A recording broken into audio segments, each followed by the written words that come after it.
اللہ تبارک و تعالی نے ان لوگوں کو قتل کرنے کا جو حکم دیا تو اس میں ایک بات تو یہ سمجھنے کی ہے کہ یہ سزا تھی ان کے ارتداد کی، یعنی وہ پہلے موسیٰ علیہ السلام پر ایمان لا چکے تھے، اللہ تبارک و تعالیٰ کی توحید کے قائل بھی ہو چکے تھے، لیکن انہوں نے اب اس بچڑے کو اپنا معبود بنا کر اس کی پرستش کر کے اس کی عبادت کر کے اپنے آپ کو ایمان سے خارج کر لیا۔ نتیجہ یہ کہ وہ کافر ہو گئے۔ اور کوئی مسلمان جب کفر اختیار کرے تو اس کو ارتداد کہتے ہیں، یعنی اس کا مرتد ہو جانا۔ تو یہ لوگ مرتد ہو گئے تھے اور مرتد ہونے کی پاداش میں ان کو یہ حکم دیا گیا کہ یہ ایک دوسرے کو قتل کریں، یعنی جو مرتد نہیں ہوئے تھے وہ مرتد ہونے والوں کو قتل کریں۔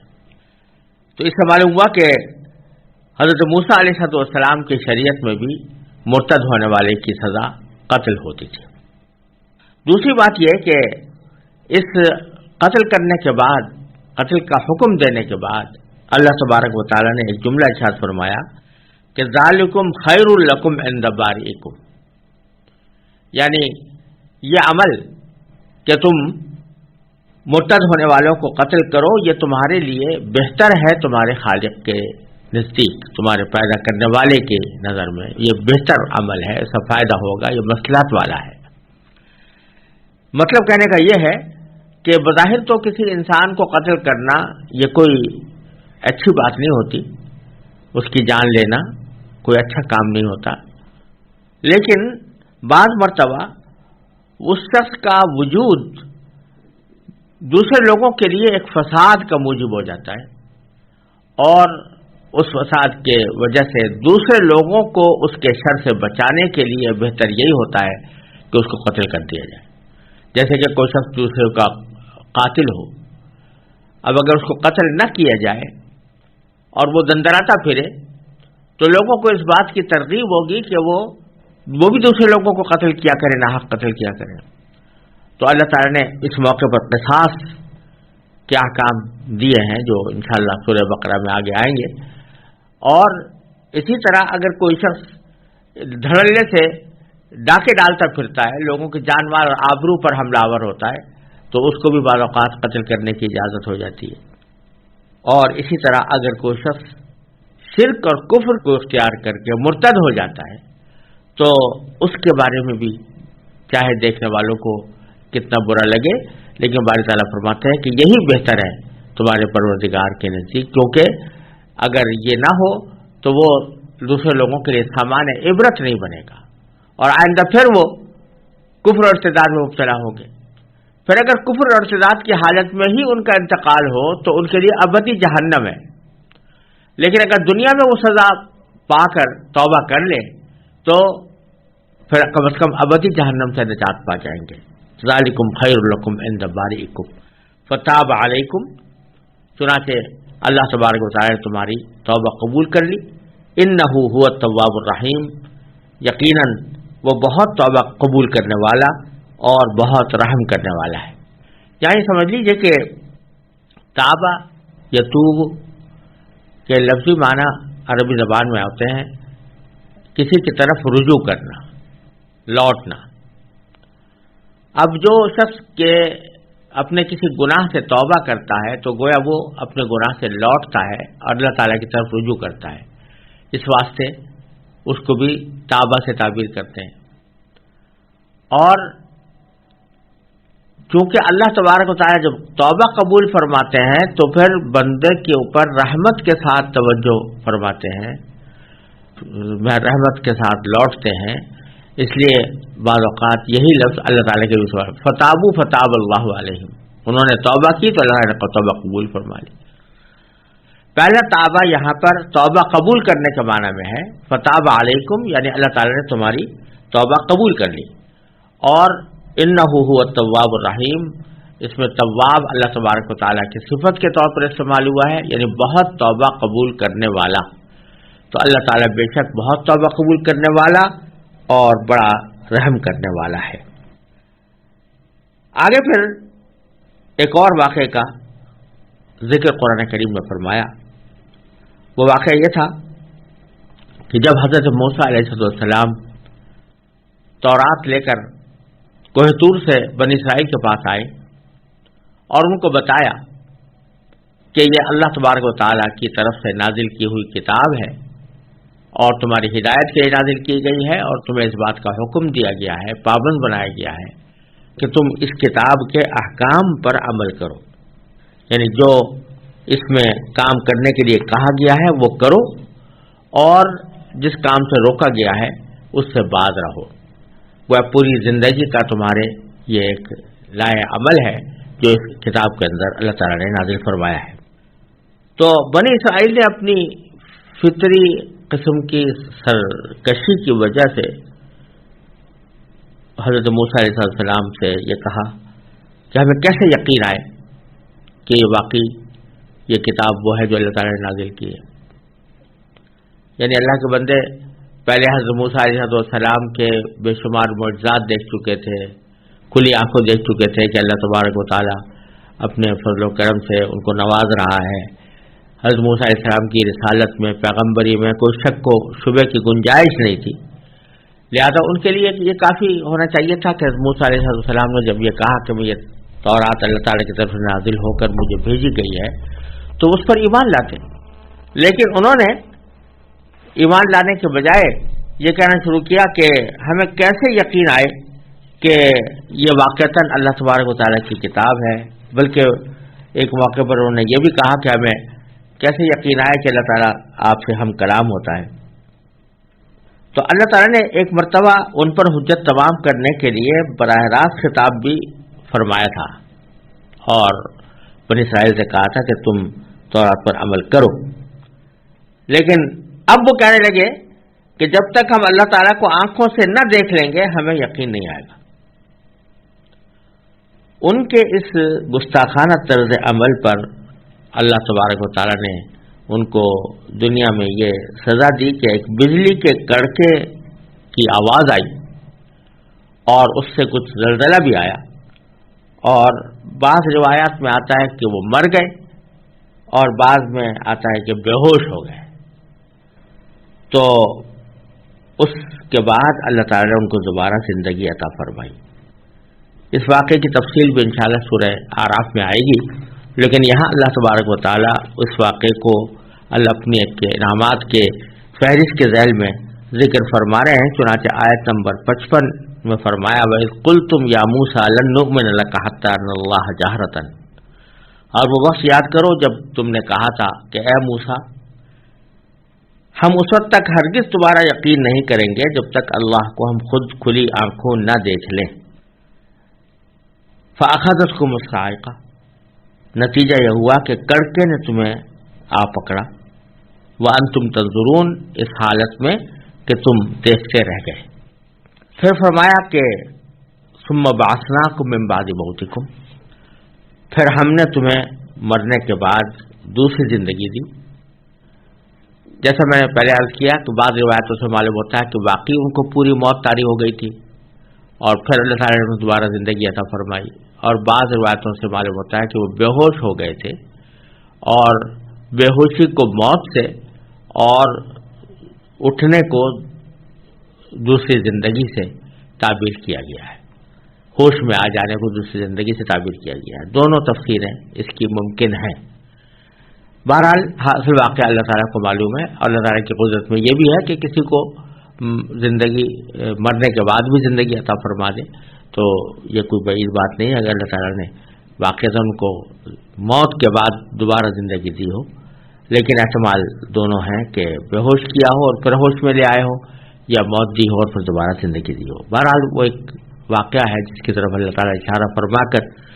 فرما رہے ہیں کہ ہم نے تمہیں تمہارے بننے کے بعد دوسری زندگی دی تاکہ تم شکر گزار بنو، لعلکم تشکرون،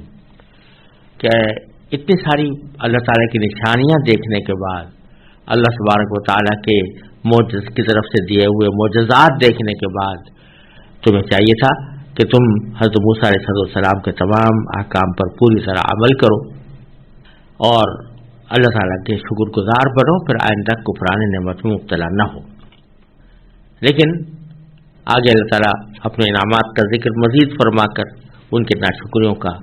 تذکرہ بھی فرما رہے ہیں. چنانچہ آیت نمبر 57 میں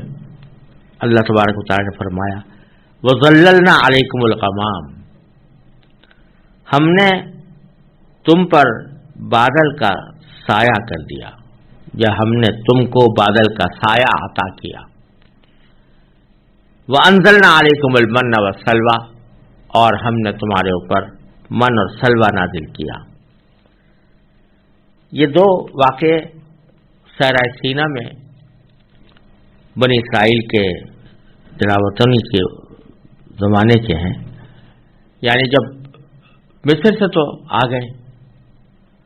اور دریائے احمر بحر احمر عبور کر کے صحرا سینا میں بھی داخل ہو گئے،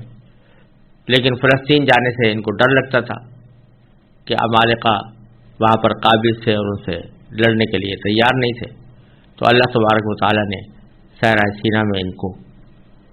بھٹکتے رہنے دیا اور فرمایا کہ 40 سال تک یہاں پر بھٹکتے رہیں گے. اسی حالت میں صحرا سینا تو کھلا ہوا صحرا تھا، دھوپ کی تپش براہ راست اثر انداز ہوتی تھی، تو اللہ تبارک و تعالیٰ نے ان کو دھوپ سے بچانے کے لیے بادل کا سایہ عطا کیا. اسی کو فرمایا وَظَلَّلْنَا عَلَيْكُمُ الْغَمَامَ، ہم نے تمہیں بادل کا سایہ عطا کیا. پھر وہاں ان کی بھوک پیاس کو دور کرنے کے لیے اللہ تعالیٰ نے انتظام فرمایا. وہاں کوئی دکانیں تو تھی نہیں کہ وہاں سے جا کر سامان خریدا جاتا، اور وہاں کوئی بستی ایسی نہیں تھی کہ جس میں اتنا بڑا بنی اسرائیل کا لشکر اس بستی میں رہ کر اپنی کھانے پینے کی ضروریات پوری کر سکے. تو اللہ تبارک و تعالیٰ نے ان کے اوپر آسمان سے من اور سلوہ نازل کیا. قرآن کریم نے من اور سلوہ کی کوئی تفصیل نہیں ذکر فرمائی، لیکن روایات سے یہ معلوم ہوتا ہے کہ سلوہ سے مراد یہ ہے کہ بٹیریں ان کے ارد گرد اس کثرت کے ساتھ اللہ تعالیٰ نے بھیج دی کہ وہ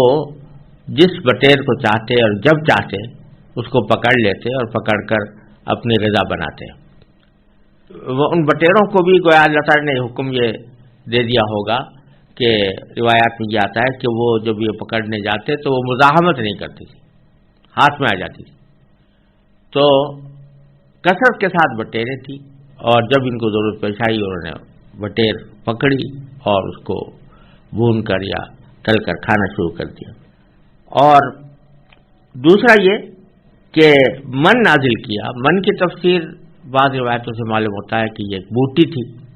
جس کو ترنجبین کہتے تھے، اور یہ میٹھی انداز کی ہوتی تھی. اور اس صحرا سینا میں اللہ تعالیٰ نے اس کو بہت ہی افراد کے ساتھ پیدا کر دیا تھا. وہ خود بخود ان کی غذا براہ راست بغیر کچھ پکائے ہوئے بھی اس کو کھایا جا سکتا تھا. اور بعض حضرات نے اس کی تفسیر یہ کی ہے کہ یہ اوس پڑتی تھی رات کے وقت میں، اور جب صبح ہوتی تھی تو یہ اوس کسی کھانے کی چیز میں تبدیل ہو جاتی تھی، اور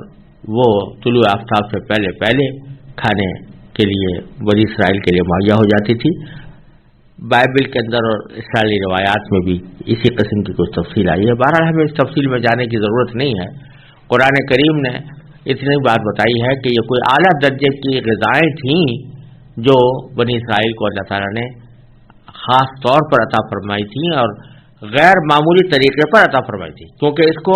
نازل کرنے سے تعبیر فرمایا انزلنا علیکم المن والسلویٰ، ہم نے تمہارے اوپر من اور سلوہ نازل کیا. اور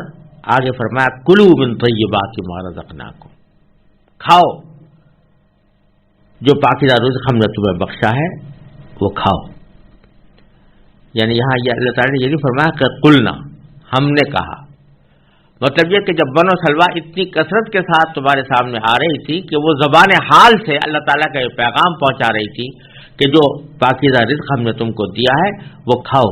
شوق سے کھاؤ. لیکن کیا ہوا کہ اس کی بھی انہوں نے ناشکری کی، جیسا کہ آگے تفصیل آنے والی ہے. لیکن اللہ تعالیٰ بیچ میں فرماتے ہیں وَمَا ظَلَمُونَا وَلَٰكِن كَانُوا أَنفُسَهُمْ يَظْلِمُونَ، اور یہ لوگ نافرمانیاں کر کے ہمارا کچھ نہیں بگاڑا، انہوں نے ہمارا کچھ نہیں بگاڑا، نافرمانیاں کر کے انہوں نے ہمارا کچھ نہیں بگاڑا، بلکہ وہ خود اپنی جانوں پر ہی ظلم کرتے رہے۔ یہ اللہ تعالیٰ نے اصول بتا دیا کہ کوئی بھی شخص جب اللہ تبارک و تعالیٰ کے کسی حکم کی نافرمانی کرتا ہے، کسی گناہ کا ارتکاب کرتا ہے، تو اس سے اللہ تعالیٰ کو کوئی نقصان نہیں پہنچتا، اللہ تعالیٰ کا کچھ نہیں بگڑتا۔ لیکن جو شخص ایسا کرتا ہے وہ خود اپنی جان پر ظلم کرتا ہے، کیونکہ اس گناہ کے نتیجے میں اس کے جو ہولناک خطرناک نتائج ہیں وہ اسی کو بھگتنے پڑیں گے۔ گناہوں کے نتائج بعض اوقات دنیا میں بھی ظاہر ہوتے ہیں اور آخرت میں تو بہرحال ظاہر ہوتے ہی ہیں، تو دنیا آخرت میں اس کے نتائج خود چونکہ اس کو بھگتنے پڑیں گے، اس واسطے گویا اس نے خود اپنی جان پر ظلم ڈھایا ہے کہ اس نے اپنی جان کو ان خطرناک اور ہولناک نتائج کے حوالے کر دیا۔ تو فرمایا وما ظلمونا، انہوں نے ہم پر ظلم نہیں کیا، ولکن کانوا انفسهم یظلمون۔ اب آگے ایک اور واقعے کا بیان ہے۔ اس واقعے کا خلاصہ یہ ہے کہ جیسا کہ آگے خود قرآن کریم میں بھی آنے والا ہے، اللہ تبارک و تعالیٰ نے ان کے کھانے کا انتظام تو یہ کر دیا تھا کہ من اور سلوہ ان کے اوپر نازل ہوتا تھا، لیکن کافی عرصہ گزرنے کے بعد یہ من اور سلوہ سے بھی اکتا آ گئے اور کہنا شروع کیا کہ ہمیں تو کوئی ترکاریاں چاہیے، ہمیں دالیں چاہیے، ہم کب تک بٹیر کھاتے رہیں گے، کب تک یہ بوٹی کھاتے رہیں گے۔ اس طرح کی باتیں جب انہوں نے شروع کی تو آگے آ رہا ہے کہ اللہ تعالیٰ نے ان سے فرمایا کہ اتستبدلون الذی هو ادنی بالذی هو خیر، لیکن انہوں نے اپنا اصرار جاری رکھا۔ تو اللہ تبارک و تعالیٰ نے ان کو ایک بستی کا پتہ بتایا کہ اس بستی کے اندر چلے جاؤ، وہاں پر جو کچھ بھی تمہیں پسند آ رہی ہیں باتیں، جس قسم کے کھانے پسند آ رہے ہیں وہ سب تمہیں مل جائیں گے۔ البتہ جب داخل ہو تو اپنے سابق گناہوں سے شرمندگی کا اظہار کرتے ہوئے جھکے ہوئے سروں کے ساتھ داخل ہو، اللہ تعالیٰ سے مغفرت مانگتے ہوئے داخل ہو، تو اس سے تمہاری ہم پچھلی خطائیں معاف کر دیں گے اور تمہیں اچھا بدلہ دیں گے، اور پھر اس بستی کے اندر تم جو چاہو وہ کھا سکتے ہو۔ لیکن جب یہ لوگ داخل ہوئے تو اللہ تعالیٰ کے حکم کی بنا فرمانی کی۔ اللہ تعالیٰ نے فرمایا تھا کہ جھکے ہوئے سروں کے ساتھ داخل ہونا، یہ سینے تان تان کر داخل ہوئے۔ اللہ تعالیٰ نے فرمایا تھا کہ مغفرت مانتے ہوئے داخل ہونا، یہ بہت ہی تمسخر آمیز قسم کے نعرے لگاتے ہوئے داخل ہوئے۔ اس واقعے کا ذکر اللہ تبارک و تعالیٰ نے آگے آیت نمبر 58 اور 59 میں فرمایا ہے۔ چنانچہ فرمایا وَإِذْ قُلْنَا، وہ وقت یاد کرو جب ہم نے کہا تھا کہ ادخلوا هذه القرية، کہ اس بستی میں داخل ہو جاؤ۔ یہ بستی کون سی تھی اس کی تفصیل قرآن نے نہیں بتائی، لیکن بعض روایتوں میں آتا ہے کہ اریحا کی بستی تھی، بعض کا خیال ہے کہ بیت المقدس والی بستی تھی، واللہ اعلم، ہم یقین کے ساتھ کچھ نہیں کہہ سکتے۔ بستی میں داخل ہونے کا حکم قرآن نے دیا ہے۔ فَكُلُوا مِنْهَا حَيْثُ شِئْتُمْ رَغَدًا، بستی میں چلے جاؤ اور وہاں سے جو چاہو، جہاں سے چاہو جی بھر کر کھاؤ، اور البتہ ساتھ میں فرمایا وَادْخُلُوا الْبَابَ سُجَّدًا، دروازے میں داخل ہونا جھکے ہوئے سروں کے ساتھ۔ سجد ساجد کی جمع ہے،